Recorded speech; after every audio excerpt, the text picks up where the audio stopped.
Midland के प्रायोजक है BMH के मसाले, अच्छी सेहत के लिए जरूर, जो है स्वाद में भरपूर। औरंगाबाद में ट्रक की चपेट में आने से एक बच्चे की मौत, मुआवजे की मांग को लेकर लोगों ने किया महाराजगंज सड़क जाम। अरवल में अपराध की योजना बनाते एक अपराधी गिरफ्तार, 3 फरार, एक देसी कट्टा और 2 जिंदा कारतूस भी बरामद। भागलपुर से दिल दहला देने वाली घटना आई सामने, गड्ढे से 3 बच्चों का मिला शव, परिजनों ने लगाया हत्या का आरोप। नमस्कार, मैं हूं आपके साथ प्रीति और आप देख रहे हैं बिहार न्यूज। औरंगाबाद के रफीगंज थाना क्षेत्र के महाराजगंज रोड में ट्रक की चपेट में आने से एक बच्चे की मौत हो गई, जबकि इस हादसे में मृत बच्चे के साथ रहे एक और बच्चा भी गंभीर रूप से घायल हो गया। वही घटना के बाद स्थानीय लोगों ने ट्रक को पकड़ लिया, जिसकी सूचना रफीगंज थाने को दी गई। इधर हादसे के बाद स्थानीय लोगों ने महाराजगंज सड़क को जाम कर दिया और मुआवजे की मांग को लेकर जमकर हंगामा किया। अरवल के किंजर थाने की पुलिस और STF के संयुक्त अभियान में भुआपुर गांव के पास से गुप्त सूचना के आधार पर किसी बड़े अपराध की घटना को अंजाम देने की तैयारी कर रहे एक आरोपी को देसी कट्टा और 2 जिंदा कारतूस के साथ धर दबोचा गया। SP राजीव रंजन ने बताया कि गिरफ्तार आरोपी से पूछताछ की जा रही है, जिससे कई अहम सुराग मिलने के आसार हैं। एक कट्टा 4 गोली से बरामद किया है। एक आदमी इसमें से भी संजय यादव गिरफ्तार हुआ है। 2 की और भी गिरफ्तारी बाकी है, 3। कहाँ से गिरफ्तार हुआ? क्या प्लान था? प्लान है पूछताछ करने से। भागलपुर से दिल दहला देने वाली घटना सामने आई है। कहलगांव के बुद्धचक थाना क्षेत्र के किशनदासपुर गांव में 3 बच्चों का शव गड्ढे से बरामद किया गया है। लोगों ने आशंका जताई है कि किसी ने हत्या कर शव को गड्ढे में फेंक दिया है। सभी बच्चे रानी दियारा के बाढ़ कटाव पीड़ित परिवार से आते हैं। घटना की बाबत बताया जा रहा है कि बच्चों के शरीर पर जख्म के निशान भी हैं। फिलहाल पुलिस इस पूरे मामले की पड़ताल में जुटी हुई है। विधायक जेलो चले फिर पैती रो, मैं तो बोल के कि पानी में डूब के मरा है। पानी में डूबला चला, पानी में डूब के मरला, ये पेट फुला चला उछला रोनी की जोनी गेला कियाना राती या। क्या नाम है आपका? हमरा पिंकी। कैसे डेथ किया आपका बेटा? हमरा बेटा को न ले चला गला सकली पर गेला, हमरा बेटा को न मारी का फेंकी दे। कहाँ का ये लड़का था? रानी दिरा का था सर। क्या नाम था उनका? एक का नाम था, की नाम चले रास्तलेंदर, उसका पिता का नाम है। हाँ। और एक ठो का क्या लगता है, क्या उसको मारा गया या डूबने से मौत हुई? वो तो मरा गया है सर, वो तो लग रहा है। विधायक जी तो बता रहे थे कि डूब के मरा। नहीं सर, वो तो मरा हुआ। तीनों जो है बच्चा एक दूसरे को निकालने में जो है डूब करके मरा है, जैसा प्रतीत होता है। लेकिन कुछ जांच का विषय है, कुछ शंका है। उसको जो है टावर लोकेशन लेकर के जो है उसको जो है जांच करवाया जाएगा। अगर उस तरह का घटना होगा तो उस अलग FIR होगा, दोषी पर कार्रवाई होगा। अभी तत्काल जो है उसको जो है डूबने से ही तत्काल मौत मानिए जा करके और इसको जो है पोस्टमार्टम में जो है ले जाएगा। बच्चों की जो लाश हम लोग देख रहे हैं, देखकर लगता है, साफ देखने से हत्या प्रतीत होता है। किसी हत्यारे ने उसको हत्या करके उसको जो है पानी में फेंक दिया था। और अभी हम लोग उनको देखे हैं और FIR दर्ज हो रहा है, बॉडी पोस्टमार्टम में जा रही है।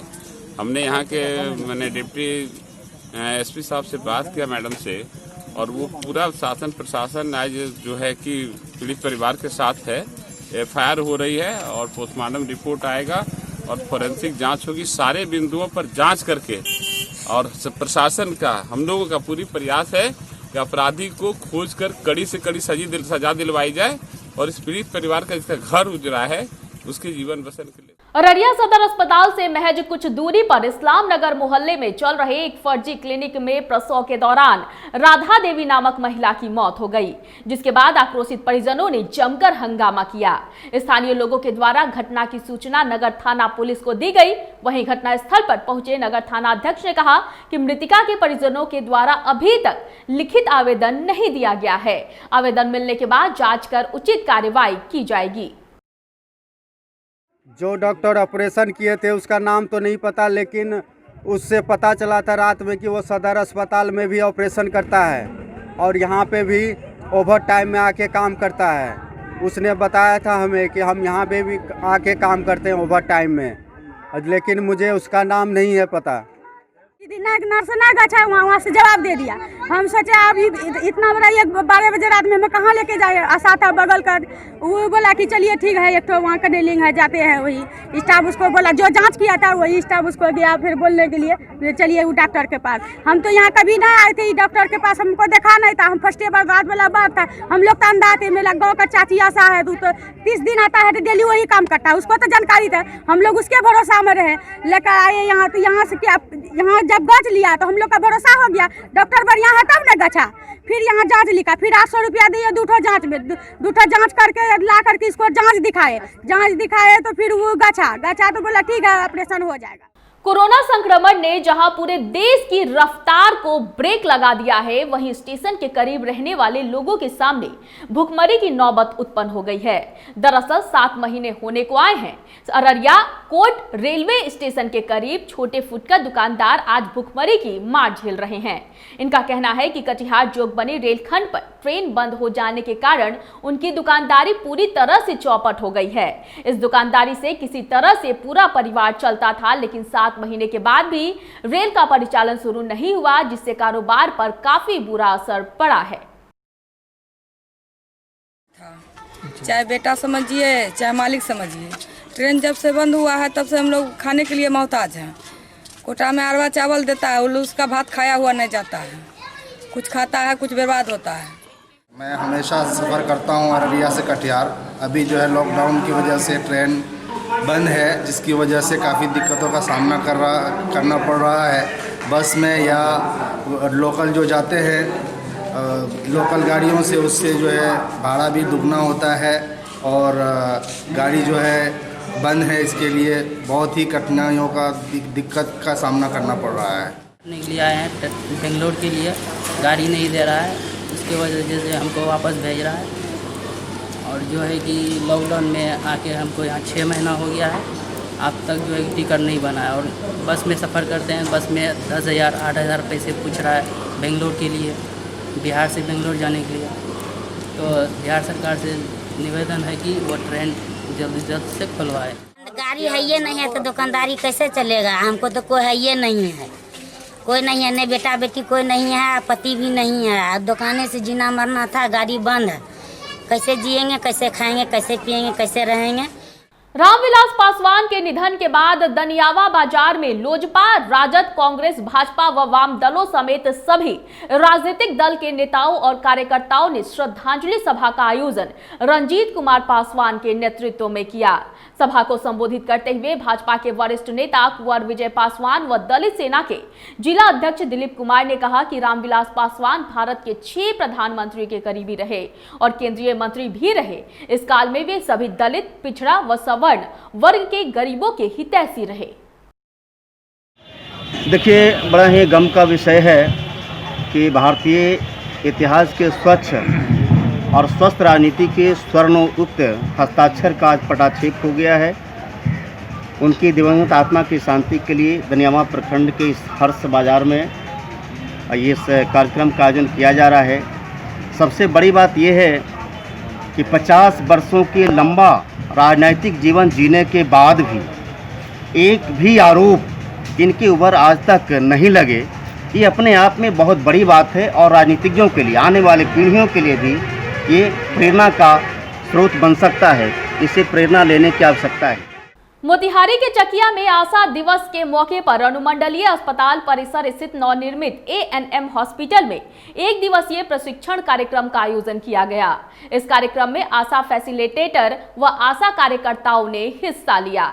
इस दौरान विधानसभा चुनाव में मतदान केंद्रों पर मतदाताओं का थर्मल स्कैनिंग समेत कई चीजों को लेकर विशेष रूप से प्रशिक्षण दिया गया। 136 पर नहीं हो रहा है, 178 पर नहीं हो रहा है। कितने दिनों से नहीं हो रहा है? फरवरी से उनका, मार्च से इनका। शिकायत पहले दे चुकी हैं यहाँ? यहाँ PSC में हम बोल रहे हैं। तो यहाँ से कोई कार्रवाई नहीं की गई? हाँ, NM नहीं है, बोला गया NM नहीं है।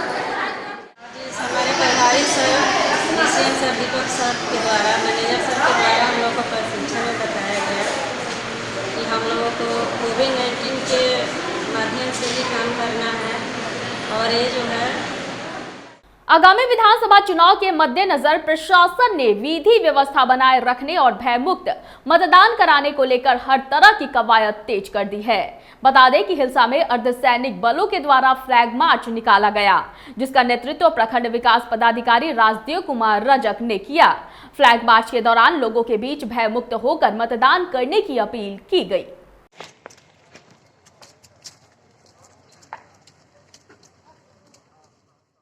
द्वारा हिलसा विधानसभा में किस तरह की सुरक्षा व्यवस्था की गई है?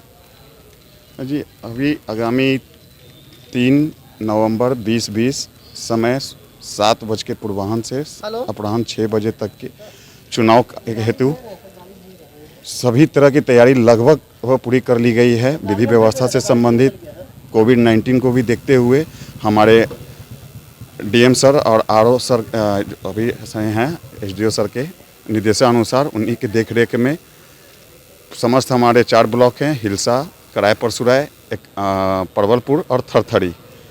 आज भी हम लोग विधि व्यवस्था से संबंधित आगामी पूजा को भी देखते हुए बैठक प्लस कोविड-19 को देखते हुए और चुनाव कार्य हेतु भी एसयू कॉलेज में 2 बजे से अपराह्न से बैठक रखी गई है।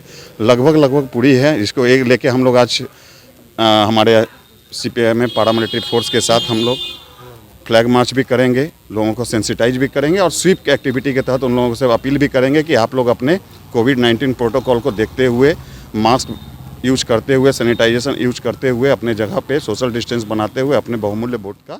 मोकामा नगर परिषद क्षेत्र के मोदन गाछी मोहल्ले में लोजपा नेता रामविलास पासवान के निधन पर शोक सभा का आयोजन किया गया। इस शोक सभा में दलित समाज के युवाओं ने दिवंगत लोजपा नेता की तस्वीर पर श्रद्धा सुमन अर्पित की और उनके सियासी पद चिन्हों पर चलकर नया बिहार बनाने का संकल्प भी लिया। पूर्व वार्ड पार्षद श्याम पासवान की अध्यक्षता में आयोजित इस शोक सभा में युवाओं ने कहा कि रामविलास पासवान ने देश की भरपूर सेवा की, साथ ही बिहार की तरक्की की हर पल चिंता भी की। सीतामढ़ी के पुनौरा थाना के गौशाला और खैरवा रोड में एक सरकारी शिक्षक को अपराधियों ने गोली मारकर गंभीर रूप से जख्मी कर दिया। एक अनजान शख्स ने गंभीर रूप से घायल सरकारी शिक्षक रघुनाथ प्रसाद को इलाज के लिए निजी नर्सिंग होम में भर्ती कराया, जहां उसकी हालत गंभीर बनी हुई है। बताया जा रहा है कि अपराधियों ने सरकारी शिक्षक को 4 गोलियां मारी है। मिडिल स्कूल के टीचर हैं, लौट रहे थे स्कूल से, उसमें उनको गोली लगी है। पूछताछ हो रही है, जांच हो रही है, हम लोग निष्कर्ष पर पहुँचेंगे। रघुनाथ प्रसाद यादव नाम का एक मरीज आया है 5:15 बजे के आसपास, जिससे कि 4 गोली लगी हुई थी। एक गोली दाहिने हाथ में, दूसरी गोली जो है वो बाएं तरफ के सीने में लगी हुई थी, तीसरा गोली बाएं तरफ की बाजू में और चौथी गोली जो है मुंह में लगा हुआ था, इस बाएं तरफ गाल में। इस वक्त की खबरों में फिलहाल इतना ही। मुझे दीजिए इजाजत, लेकिन देखते रहिए बिहार न्यूज। नमस्कार।